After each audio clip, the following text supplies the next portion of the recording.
자, 계속 이어서 자, 두 번째 53쪽의 판의 경계부터 시작을 하도록 하겠습니다. 자, 앞서 이제 판에 대한 내용들을 좀 설명을 해드렸었는데 이 판이라고 하는 게 지각과 멘틀의 최상위 부분을 포함하는 암서권을 우리가 판이라고 한다고 했어요. 근데 이 판이라고 하는 게 결과적으로 멘틀의 일부분, 특히 유동성이 있는 연약권의 대류 현상 때문에 판들이 움직일 수 있다는 거거든요. 그랬을 때 그 멘틀 대류가 어떻게 일어나느냐에 따라서 각각 판들의 이동 방향이 서로 달라지고 그에 따라 판과 판이 서로 맞닿아져 있는 지역에서 판과 판이 서로 멀어진다든가 아니면 판과 판이 서로 가까워진다든가 아니면 스쳐 지나가는 이런 경계들이 형성이 되게 되는 겁니다. 자, 이런 것들을 우리가 각각 하나하나씩 정리를 좀 해보도록 하죠. 자, 먼저 판의 경계에서 제일 첫 번째로 나와 있는 발산 경계부터 보도록 하겠습니다. 자, 이 발산 경계는 판과 판이 멀어지는 곳이에요.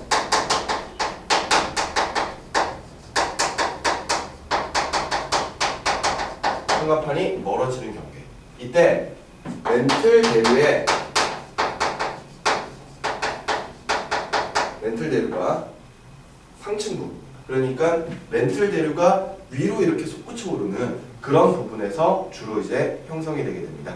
그러니까 멘틀 대류가 상승하는 지역에서 발산 경계가 만들어진다고 보시면 되겠어요. 자, 그림으로 보시면 이렇습니다. 자, 볼게요. 이렇게 판이 있고요. 또 하나의 판이 이렇게 있습니다. 판과 판이 있는데 이때 아래쪽에 있는 연약권에서 멘틀 대류가 이렇게 상승을 하는 거예요. 무슨 말인지 이해가 되시나요? 그러니까 이때 이 판과 이 판이 각각 멘틀 대류의 방향을 따라서 이쪽과 이쪽으로 각각 이동을 하는 거죠. 그렇다면 요 사이에 요 경계가 멀어질 거 아니에요.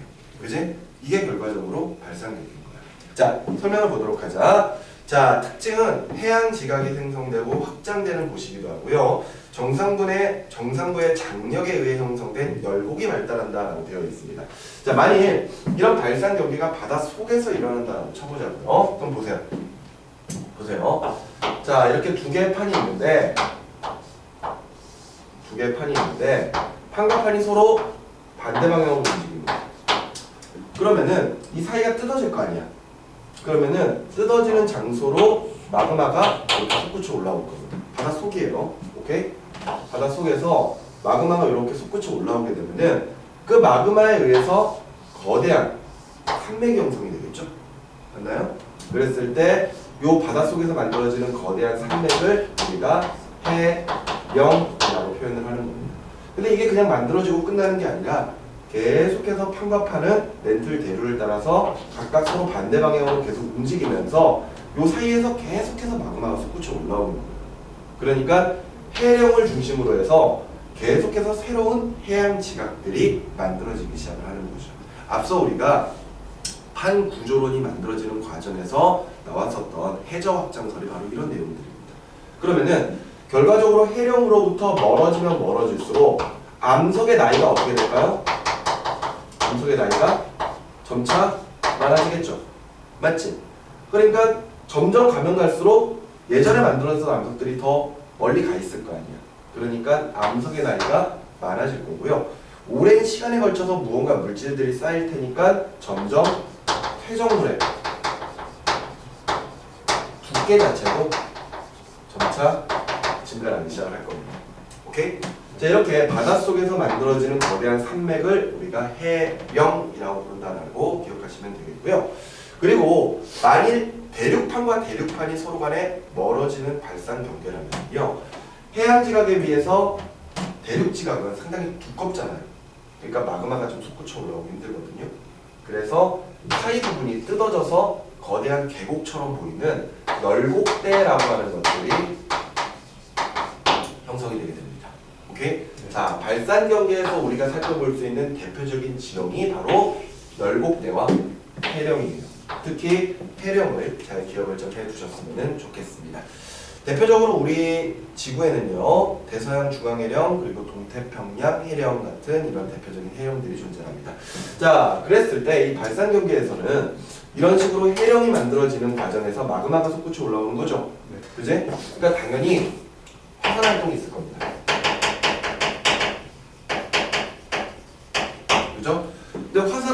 있다면은 당연히 지진도 발생을 하겠죠. 네. 맞지? 근데 지진 중에서도요. 지진이 발생하는 지점, 즉 진원의 깊이에 따라 우리가 천발지진과 신발지진으로 나누거든요. 이때 진원의 깊이가 그리 깊지 않으면 천발지진, 그리고 진원의 깊이가 깊으면 신발지진으로 표현하는데 얘네들은 어차피 지진 발생해봤자 진원이 없을 거란 말이야. 무슨 말인지 알겠니? 따라서 지진의 깊이, 진원의 깊이가 그리 깊지 않아요. 따라서 지진이 발생했을 때 진원의 깊이가 깊지 않은 천발 지진들이 주로 발생을 합니다. 이게 발산 경계입니다. 오케이? 자, 그러면 그 아래 이제 두 번째 수렴 경계를 한번 봅시다.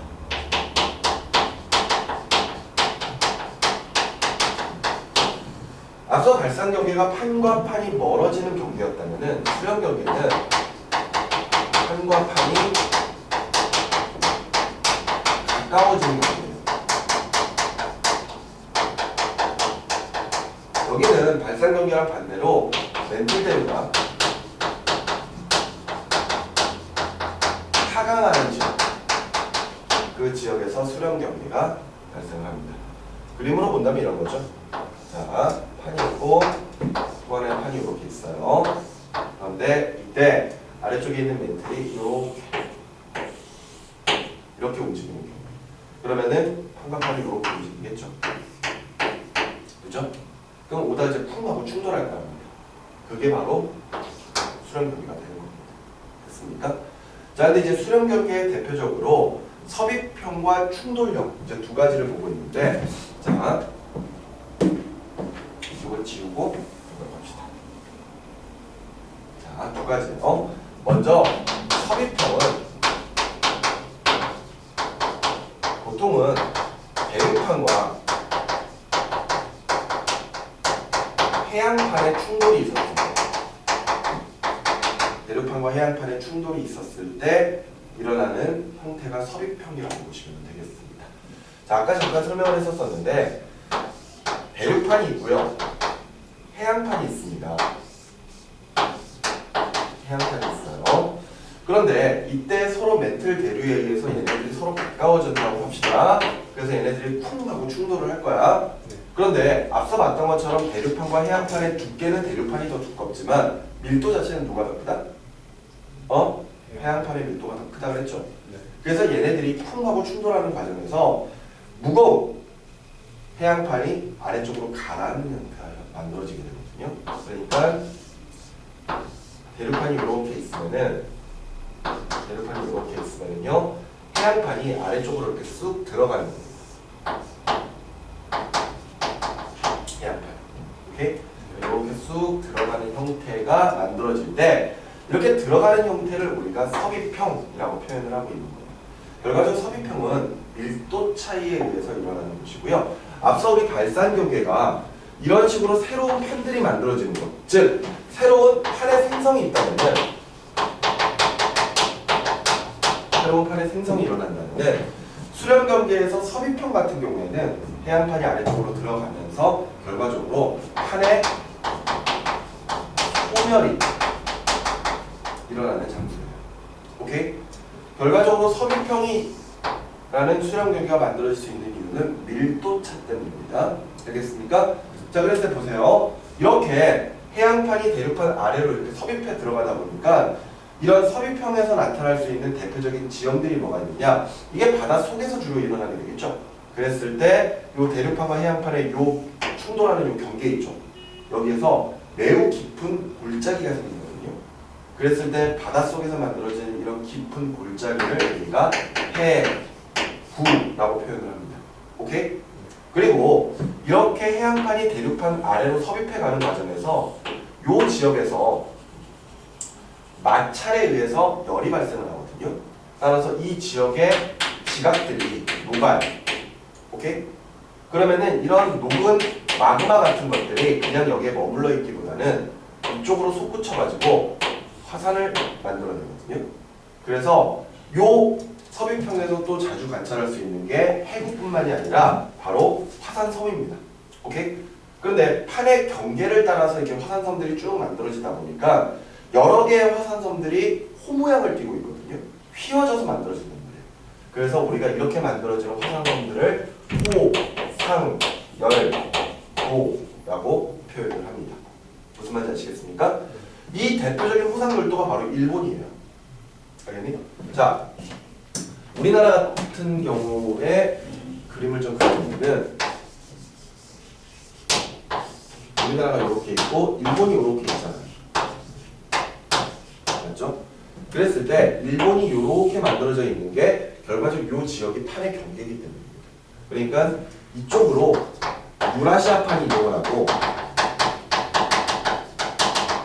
이쪽으로 태평양판이 이동을 하면서 서로 간에 충돌을 하는 거예요. 그러면서 태평양판의 밀도가 유라시아판보다 더 클 테니까 밑으로 파고 들어가면서 화산이 폭발하게 되겠죠. 그래서 일본과 같은 이런 호상열도가 만들어지게 되고, 일본 앞바다에는 일본 해구라고 해서 깊이가 거의 10,000m에 해당하는 그런 아주 깊은 골짜기가 있습니다. 알겠지? 해구, 호상열도. 그리고 이런 식의 섭입해 들어가는 이런 형태를 우리가 베니오프레 이렇게 이제 표현을 합니다. 됐습니까? 자, 내용 보시면은요. 먼저 섭입형 보세요. 해안판이 침강하여 소멸되는 장소이고요. 환태평양 지역에 잘 발생하며 해구와 나란하게 호상열도나 또는 산이 만들어진다면 땅이 휘어져서 만들어지는 습곡산맥들이 형성이 되게 됩니다. 횡압력에 의한 습곡이나 역단층도 잘 발생을 해요. 자, 그러면은 이런 식의 지형들이 만들어지면서 당연히 화산 폭발하죠? 그제? 화산 활동이 있겠네요. 화산 활동이 있고요. 그리고 당연히 화산 활동이 있다면 지진이 발생할 겁니다. 근데 얘네들은 여기에서 충돌을 하기 때문에 진원의 깊이가 깊지 않은 천발 지진과 함께 아래쪽으로 계속해서 충돌하면서 들어가기 때문에 진원의 깊이가 깊은 신발 지진도 발생해요. 그래서 얘네들은 천발 지진과 신발 지진 모두 발생한다고 보고요. 그 다음에 앞서 땅이 휘어져서 만들어지는 습곡산맥 같은 것들도 만들어질 수 있다라고 설명을 했었죠. 됐습니까? 자, 대표적인 내용이 일본 해구, 대표적인 지형이 일본 해구, 그 다음에 안데스 산맥, 저기 남미에 있는 지역이죠. 거기 있는 안데스 산맥 같은 것들이 바로 이런 대표적인 섭입형 경계입니다. 자, 그런데 수렴 경계에는 또 다른 충돌형이 있거든요.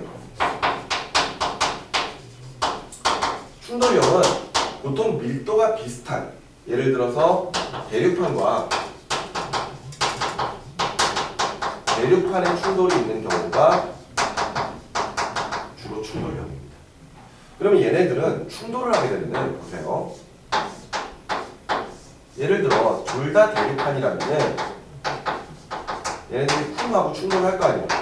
맞지? 네. 그러면은 둘 중에 밀도가 확실하게 큰 쪽이 없기 때문에 예를 들어 얘네들은 둘 다 위쪽으로 솟구쳐 버리거든요. 무슨 말인지 이해가 되니? 네. 그러면서 대규모의 습곡산맥들이 만들어지게 돼요. 그러니까 얘네들은 밀도가 비슷하니까 쿵 하고 충돌한 다음에 그냥 위로 쭉 밀고 올라가 버리는 거지. 무슨 말인지 이해가 되니? 네. 그래서 이 충돌형 같은 경우에는요, 이렇게 거대한 습곡산맥을 만들긴 하지만 화산 활동은 일어나지 않습니다. 알겠니? 화산 활동은 일어나지 않아요.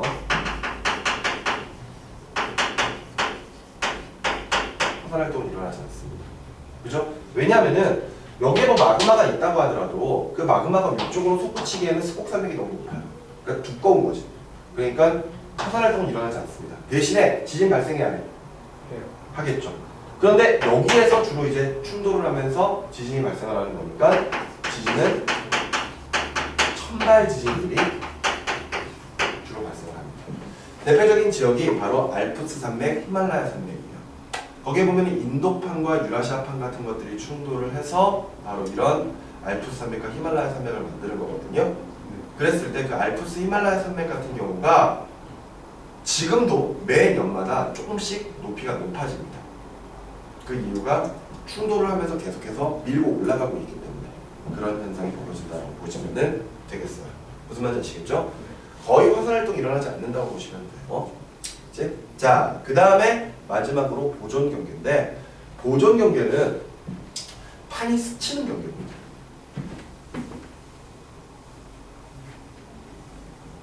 자,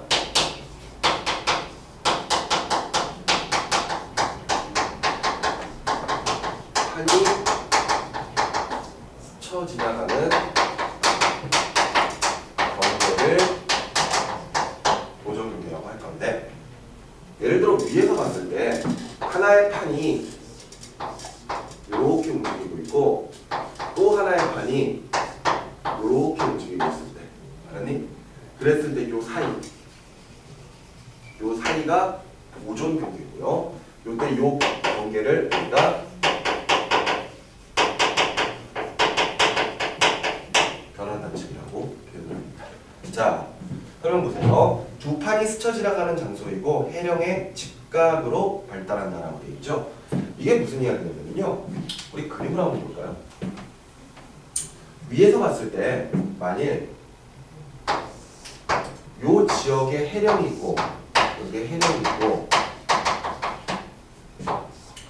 여기에 해령이 있다고 써봅시다. 해령이라고 하는 거는 아까 우리 발산 경계라고 했지. 발산 경계. 기억나?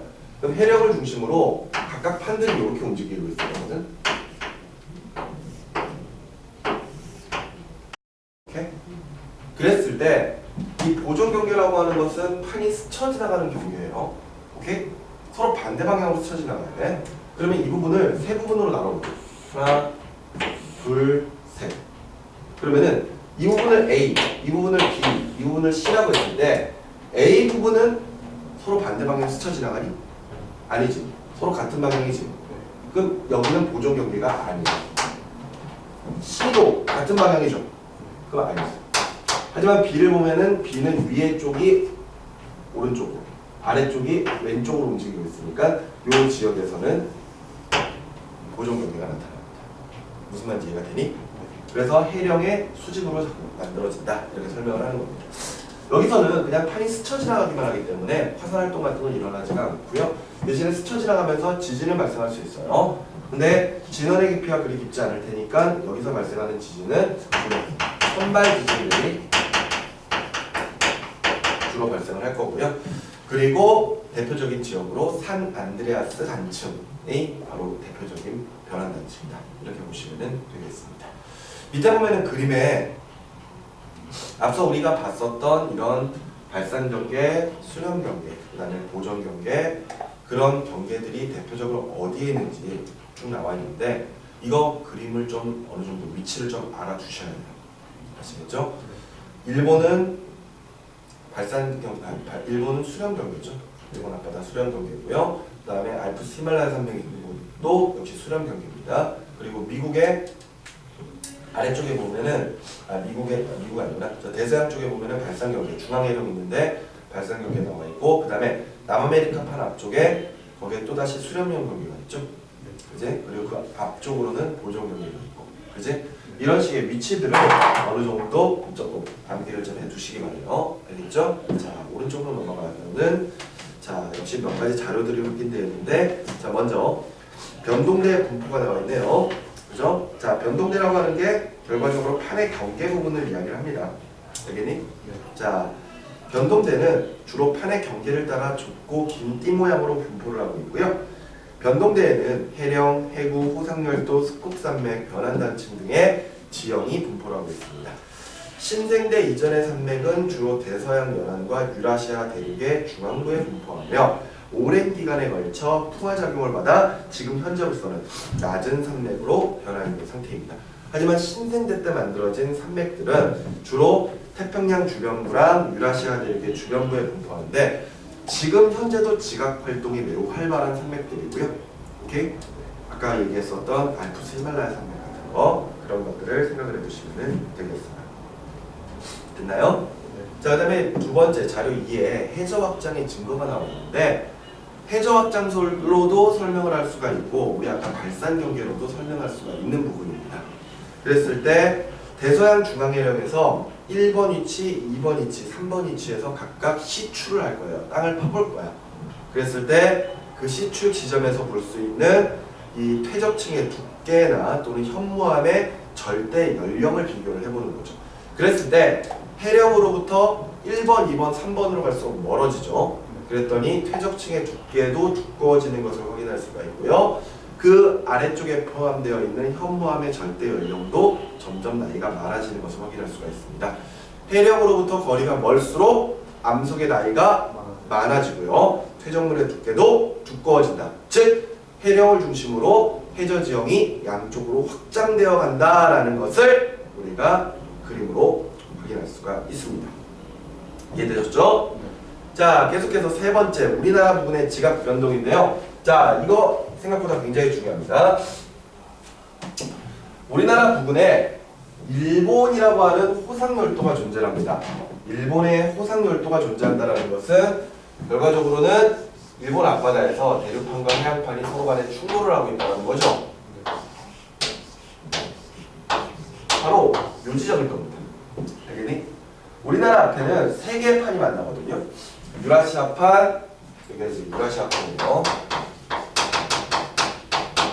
유라시아판, 그 다음에 태평양판, 그리고 필리핀판. 이렇게 이제 세 개의 판들이 존재합니다.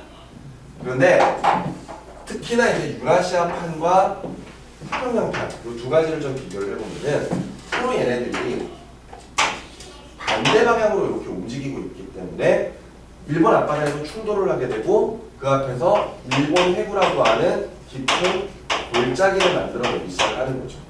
그러면서 유라시아판을 뚫고 올라온 용암이나 이런 물질들이 바로 일본이라고 하는 이런 호상열도를 쭉 만들어 나갔었을 겁니다. 그러면은 이때 이렇게 가면 갈수록 과연 지진의 깊이는 어떻게 될 것이냐 이거죠. 여기는 큰 충돌하는 장소입니다. 근데 이쪽 안쪽으로 들어가면 들어갈수록 점점 해양판이 대륙판 안으로 가라앉는 거죠. 자, 이 부분을 A, 이 부분을 B라고 한다면은 이때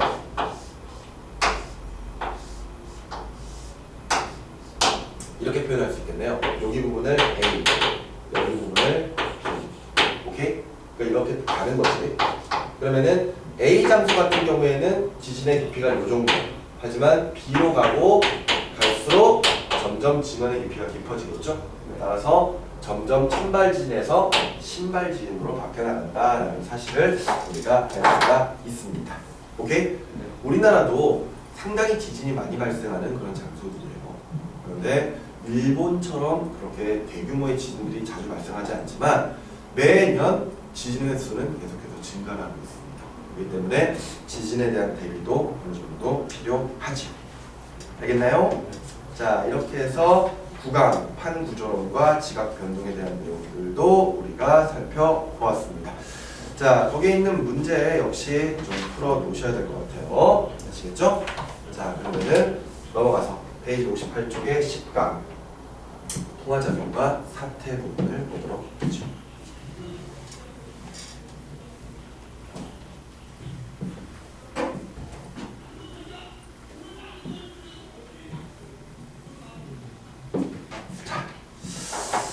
봅시다. 자, 이제 9강이에요. 자, 이제 통화작용에 대한 내용입니다. 자, 의미부터 먼저 알아야 되겠죠? 자, 풍화라고 하는 것은 암석이 잘게 부서지는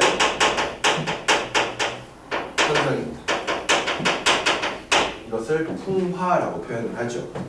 그랬을 때 그런 암석이 잘게 부서지는 모든 작용들을 풍화작용이라고 표현을 하면서 모암의 성질, 그 다음에 기후, 그 다음에 지형의 경사, 암석의 대기 노출 시간, 토양의 존재 유무에 따라서 각각 모두 다릅니다. 오케이? 그랬을 때 그 밑에 보니까 세 번째 풍화작용의 종류가 나와 있고요. 거기에 이제 기계적 풍화랑 화학적 풍화 이렇게 두 가지가 나와 있네요. 그죠? 우리 한번 설명 한번 볼까요?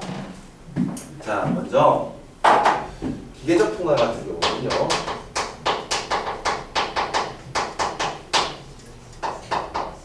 첫 번째, 압력 감소에 의해서 풍화가 일어날 수 있습니다. 그 대표적인 게 우리가 앞에서 배웠었던 판상전리죠. 전리 기억나니? 네. 주상전리랑 판상전리 두 가지가 있다 그랬죠.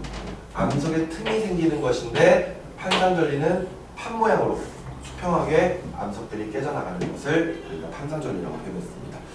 지하 깊은 곳에 있던 화강암들이 지표로 노출되면서 위에서 누르던 압력이 작아지니까 위로 팽창을 하는 거죠. 그래서 그 틈을 따라서 가로로 풍화가 진행되는 것을 우리가 판상전리라고 표현을 했었습니다. 기계적 풍화고요. 그 다음에 두 번째로 물의 분결 과정이에요.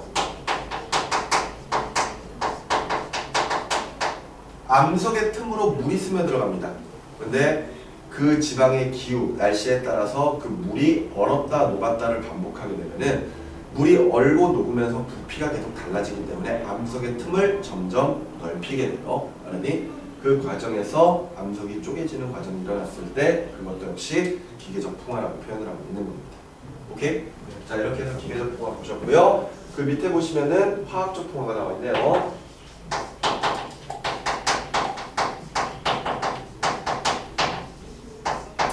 자, 화학적 풍화의 제일 첫 번째 바로 용해 작용입니다. 녹는 거지, 맞지? 대표적으로 석회 동물이 형성되는 것, 요거 생각하시면 되겠어요. 석회암지대 CaCO3 탄산칼슘이 있는 지역에 물에 이산화탄소가 녹아있는 지하수가 흘러갑니다.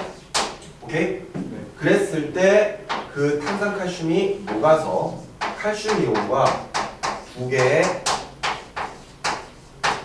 탄산수소 이온으로 나누어져서 물에 씻겨 나아가 버리는 것을 우리가 석회동물의 형성 과정이라고 표현하거든요. 그랬을 때 이렇게 녹아 들어가는 작용에 의해서도 암석이 부수어질 수 있다는 거죠. 첫 번째고요. 그 다음에 두 번째 내용은 가수분해 작용이라고 했죠.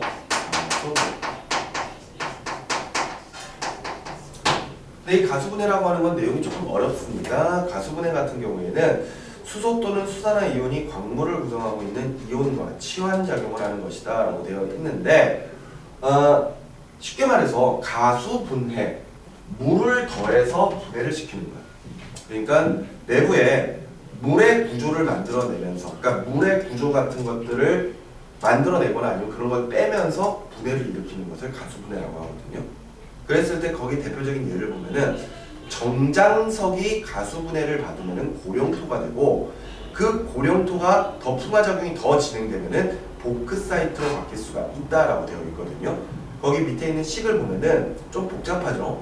어찌됐건 정장석이라고 하는 물질이 있는데 이 녀석이 나중에 고령토로 바뀔 거야. 근데 이렇게 고령토로 바뀌고 끝나는 게 아니고 계속해서 얘네들이 화학적 풍화작용을 계속 받으면은 고령토가 나중에 보크사이트로도 바뀔 수가 있다는 거죠. 오케이? 근데 요거는 좀 기억을 해둡시다. 뭐 가수분해 자체가 중요한 건 아니고 정장석이 고령토로 바뀌고 고령토가 다시 보크사이트로 바뀔 거거든요. 오케이? 네. 그런데 정장석이 고령토로 바뀌는 과정이 일어날 수 있는 환경 자체가 온대기류예요. 온대기류. 근데 고령토가 보크사이트로 바뀔 수 있는 기후는 열대기류. 훨씬 더 온도가 높으면은 더 잘 일어나게 될 겁니다. 오케이? 자, 요거는 좀 기억을 해두도록 합시다. 이제 가수분해 자체는 중요한 게 아니고, 오케이? 그다음에 세 번째는 산화작용인데 탄소와 결합하는 반응입니다. 쉽게 말해서 철이 녹슬는 거 알았니? 네. 그런 식의 철광석 같은 것들이 녹이 들어있는 형태라고 보시면 되겠고요. 탄소와 반응을 해서 얘네들이 떨어져 나가는 거, 그런 것들을 우리가 산화작용이다라고 보시면 되겠습니다. 자, 이렇게 해서 기계적 풍화작용과 화학적 풍화작용에 대해서 설명을 해드렸고요. 특히나 이 기계적 풍화작용이 잘 일어날 수 있는 환경 자체가 한랭, 건조한 지역입니다. 기계적 풍화는 한랭 건조한 지역에서 잘 일어나게 되겠고요. 그 다음에 화학적 풍화가 잘 일어나려면은 온난 또는 고온, 가습한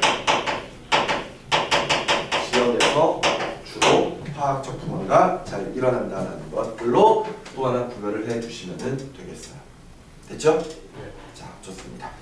자, 이런 식의 풍화 작용까지 쭉 살펴봤고요. 자, 그리고 나서 B 사태가 나와 있습니다.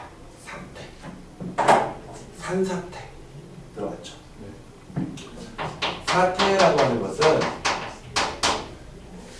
예를 들어서 암석, 퇴적물 같은 것들이 산의 경사면을 따라 미끄러져 내려오는 현상들입니다. 그러니까 쉽게 말해 산사태 생각하시면 돼요. 그러니까 퇴적물이나 암석이 경사면을 따라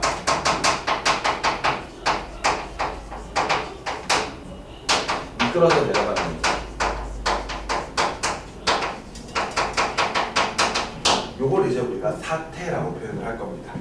그랬을 때 사태의 발생 원인은 집중호우나 태풍에 의한 홍수, 그리고 측리면이나 전리, 단층면 같은 경사지, 그리고 화산활동이나 지진, 그리고 또는 인간 활동 등에 의해서도 다 사태가 일어날 수가 있어요. 알았어? 네. 그러면은 사태가 일어나면은 안 좋은 거지? 네. 그지? 사태가 일어나지 않게끔 하는 게 중요할 거 아니야. 맞죠? 그러면은 사태의 안정도에 영향을 주는 요인을 보세요. 사태 안정화.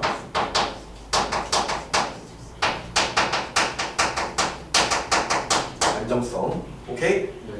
거기에 보시면은 제일 첫 번째로 경사면의 기울기가 있습니다. 잘 생각해봐. 우린 사태가 안 일어나야 돼. 네. 그럼 경사면의 기울기가 큰 게 좋겠니? 작은 게 좋겠니? 작은 거. 그렇죠. 기울기가 작을수록 좋습니다. 맞죠? 네. 그랬을 때 설명을 읽어보면은 지면의 경사각이 안식각보다 크면은 물질은 경사면을 따라 미끄러지면서 사태가 일어난다고 되어 있거든요. 안식각에다가 동그라미. 자, 안식각이라고 하는 것은 물체가 미끄러지는 경사각도.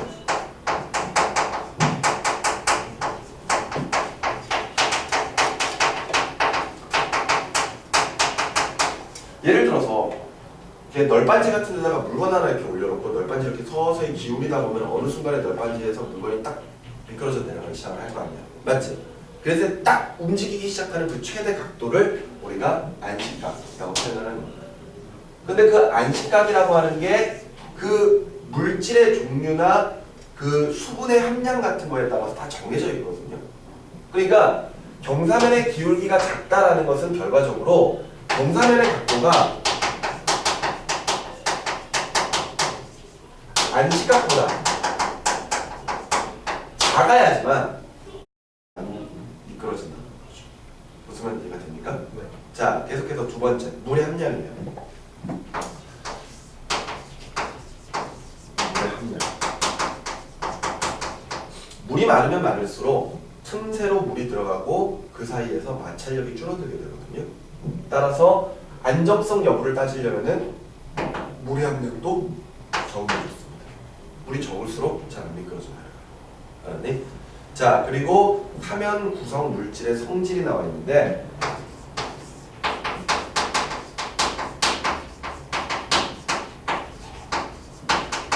예를 들어서 입자의 크기에 따라서도 사태가 일어날 수 있고 안 일어날 수가 있다는 거죠.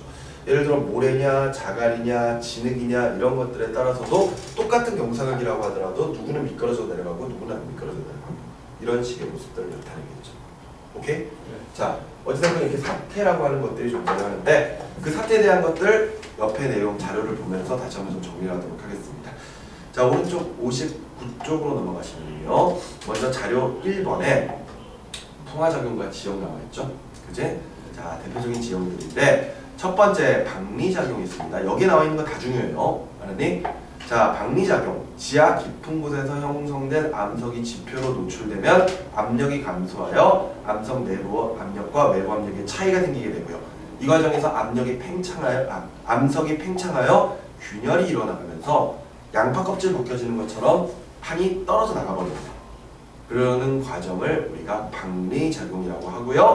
이런 것들 때문에 항상 전리가 나타나게 되는 겁니다. 알겠니? 박리작용이라고 하는 게 양파 껍질 벗겨지는 것처럼 판이 뜯어져 나가는 거예요. 겉이 뜯어져 나가는 것을 박리작용이라고 합니다. 오케이? 자, 그 다음에 두 번째 나와 있는 테일러스. 테일러스는 기계적 풍화작용에 의해서 경사면에서 만들어진 암석 같은 것들이 떼굴떼굴 굴러 내려와가지고 그 지면, 그 사면에서 떼굴떼굴 굴러 내려와가지고 아래쪽에 평탄한 지역에 이렇게 쌓이는 것을 테일러스라고 합니다. 오케이? 이해되니? 네. 오케이. 자, 그 다음에 타포닉 앞에 나왔었죠? 네. 마이산 같은 데 가보면은 여감으로 구성되어 있는 암석들이 툭툭 떨어져가지고 벌집 모양의 흔적들이 생긴다는 거거든요. 그치? 네. 그런 것들을 우리가 타포닉이라고 표현을 하고 있습니다. 됐죠? 자, 됐고요. 자, 자료 2번으로 넘어가면은 사태 종류들이 나와 있습니다. 어떤 사태가 있느냐? 첫 번째, 암석 낙하가 있네요. 암석 낙하는 그냥 읽어보겠습니다. 암석 낙하는 절벽의 사면으로부터 암석 덩어리가 그냥 뚝 떨어지는 거예요. 오케이? 그래서 주로 절개지, 산을 이렇게 깎아놓은 지역 또는 경사가 매우 급한 지역에서 이런 암석의 낙하가 자주 일어나게 되죠. 오케이? 자, 그 다음에 두 번째, 미끄럼 사태입니다. 자, 미끄럼 사태에 대한 발표.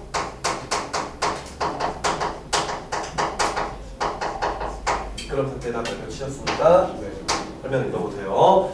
미끄러운 사면을 따라서 암석과 토양이 미끄러져 흘러내려가는 현상으로 암석 내의 균열 층리면을 따라서 발생하기도 한다 그랬습니다. 어떤 덩어리가 그냥 슥 미끄러져 버리는 거예요. 무슨 말인지 이해가 되지? 자, 그리고 그 옆에 함몰 사태 보시면요, 경사가 급한 사면이나 폭우로 인해 아래쪽 토양이 꺼지면서 위쪽 토양이 그냥 푹 주저앉아 버리는 현상. 오케이? 이런 것들을 우리가 함몰 사태라고 표현을 하고 있습니다. 됐지? 자, 그리고 나서 제일 마지막으로 포행이 있거든요. 자, 포행에다가도 앞서 미끄럼 사태랑 포행 두 가지가 제일 잘 나옵니다. 토양과 풍화산물이 사면 아래로 매우 느리게 일어나는 현상으로서 포행이 일어나면은 경사지의 나무나 전봇대 등이 기울어진다라고 되어 있거든요. 이 미끄럼 사태나 포행 둘 다 아래쪽으로 스르륵 미끄러지는 현상이야. 근데 둘의 차이는 미끄럼 사태는 좀 빠르게 일어나고 포행은 천천히 일어납니다. 근데 포행 보세요. 포행이 어떻게 일어나냐면, 자 보자. 경사면이 있어. 그러면은 여기에 여러 가지 암석들이나 여러 가지 물질들이 있겠죠. 이런 물질들에 포함되어 있는 물이 얼 거예요. 알았어? 그러면은 부피가 팽창을 하거든. 무슨 말인지 이해가 되니? 그러면은 여기에 있는 물질이 부피가 팽창해서 이렇게 부피가 커지니까 위로 올라가는 거예요. 무슨 말인지 이해가 되니? 그런데 다시 녹아버리는, 부피가 줄어드니까 얘네들이 중력을 따라 아래로 이렇게 툭 떨어지는 거죠. 그러면서 계속해서 냉각 다시 녹고, 냉각 다시 녹고, 이러면서 천천히 팽창과 수축을 반복하면서 천천히 미끄러져 내려오는 현상을 우리가 포행이라고 표현을 하는 거예요. 근데 미끄럼 사태는 그냥 쑥 미끄러져 버리는 거지. 무슨 말인지 알겠어? 그러니까 실질적으로 흘러내려가는 속도는 미끄럼 사태가 훨씬 더 빠르고요. 포행은 천천히 일어나는 것이라고 보시면 되겠습니다. 이해되셨죠? 네. 오른쪽에 포행이 일어나는 과정 나와 있죠? 그제 팽창을 할 때랑 수축을 할 때 각각 이렇게 표현이 되어 있습니다. 그걸 좀 보시면 되겠어요. 네. 자, 그리고 그 밑에 보시면 사태 발생해서 고운 모래와 굵은 모래 그리고 잔자갈을 가지고 각각 이 안식각을 측정하는 실험이 나와 있는 거거든요. 그랬을 때 얘네들의 경사면의 각도를 측정을 했을 때 각각 고운 모래는 35도, 그 다음에 굵은 모래는 40도, 그 다음에 잔자갈은 45도를 나타낸다는 것이 결과적으로 얘네들이 미끄러져 내려가기 시작하는 그 안식각을 이야기한다고 보시면 되겠어요. 그러니까 예를 들어 고운 모래의 각도가 35도가 나왔기 때문에 35도보다 각도가 크면은 미끄러져 내려갈 겁니다. 알겠니? 그런데 35도보다 각도가 작다면은 안시각보다 작기 때문에 미끄러져 내려가지 않을 거예요. 무슨 말인지 아시겠죠? 자, 이런 식으로 해서 안시각까지 해서 정리를 하시면 되겠습니다. 됐죠? 자, 그리고 계속 넘어가서 페이지 62쪽에 11강 부분인데요. 11강의 지질 피해와 지질 재해 피해와 대책 부분. 자, 이 부분은 특별히 설명을 해드릴 내용이 없습니다. 거기에 있는 내용들 그대로 보시면요. 지진의 피해와 대책, 그 다음에 화산의 피해와 대책, 그리고 사태의 피해와 대책 부분이 나와 있습니다. 굉장히 상식적인 내용들이에요. 그러니까 알고 있는. 그렇죠. 무언가를 뭐 우리가 새롭게 배운다는 것 그런 것들도 없고 그냥 너무나 당연한 현상들인 거야. 그러니까 특별히 뭐 이런 부분에 대해서 우리가 자세하게 살펴볼 필요 없이 그냥 편안하게 내용을 한두 번만 정독을 해주시면은 지질재해 피해와 대책 부분, 지진이나 화산이나 또는 사태 같은 것들이 일어났을 때 어떤 피해가 있을 수 있고 그런 대책 같은 것들은 어떤 게 있을 수 있다 이런 것들은 충분히 판단할 수가 있을 겁니다. 오케이? 자, 그러면 일단은 오늘 수업은 여기까지 하도록 하겠습니다. 대신에 오늘 했던 내용들이 그래도 생각보다 양이 좀 많아요. 그렇기 때문에 다시 한번 내용 좀 정리하시고요. 이 남는 시간 동안에 문제를 좀 풀어주시기 바랍니다. 수고하셨어요.